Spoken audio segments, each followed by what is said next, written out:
Hey everybody, and welcome to day 7 of my 2025 Halloween movie marathon, where we take a quick look at a random horror movie that I decided to watch and the next Godzilla movie. So starting off, I watched a movie I hadn't really heard about called Incident at Loch Ness. And essentially this is a mockumentary made by Werner Herzog, who, if you know anything about him, has an awesome voice and is a bit of a rapscallion.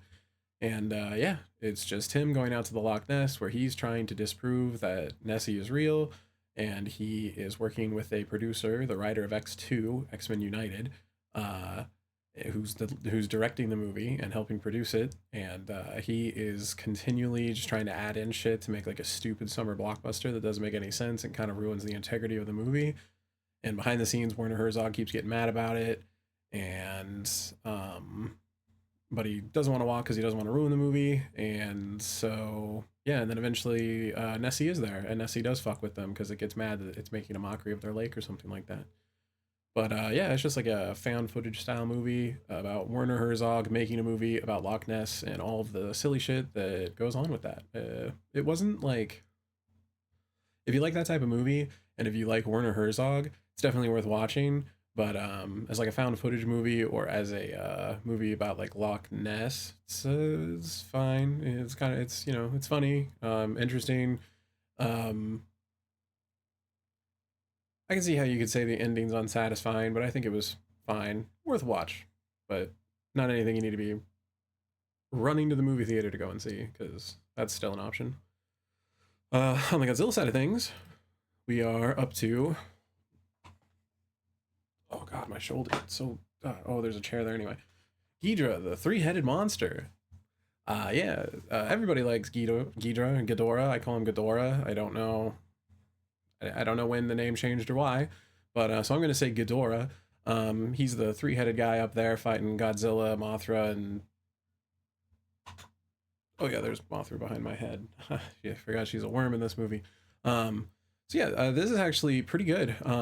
Especially if you've been watching the extended Godzilla Showa era movies like I have with like Rodan and Mothra, because essentially this is like three titular heroes teaming up to take on Ghidorah. Really, the Marvel universe, like the cinematic universe, stole this from Godzilla because this is pretty. I've been looking into it. It's pretty expansive, and there's lots of like, like I can't think of the word. They're not necessary to watch, but like if you do watch them, it just helps flesh out the universe more. Even more so than Rodan and Mothra, which I think are like almost mandatory if you're like watching all of these. Which I mean, nothing's mandatory about that. It's Godzilla. But anyway, so this really introduces like a whole space aspect to it because Ghidorah is from space, and there is a Venusian, I think it's Venusian, a lady from Venus, the princess of Venus, I guess, has come down and is trying to warn people about it. And as per usual, the human story is kind of annoying and goes on for a little bit too long, but um, it's kind of interesting. Like she has amnesia and she keeps popping up, and there's cops and there's bad guys trying to hunt her down. So there's actually like something going on, and I actually like cared a little bit about the human side, which is more than I can say about most of the human stories in the previous Godzilla flicks. And then yeah, she warns that Ghidorah's gonna wake up, and then Rodan is resurrected from his volcano. Mothra, there was two hatchlings at the end of the last Mothra vs. Godzilla movie. One of them died, and the other one comes to help out.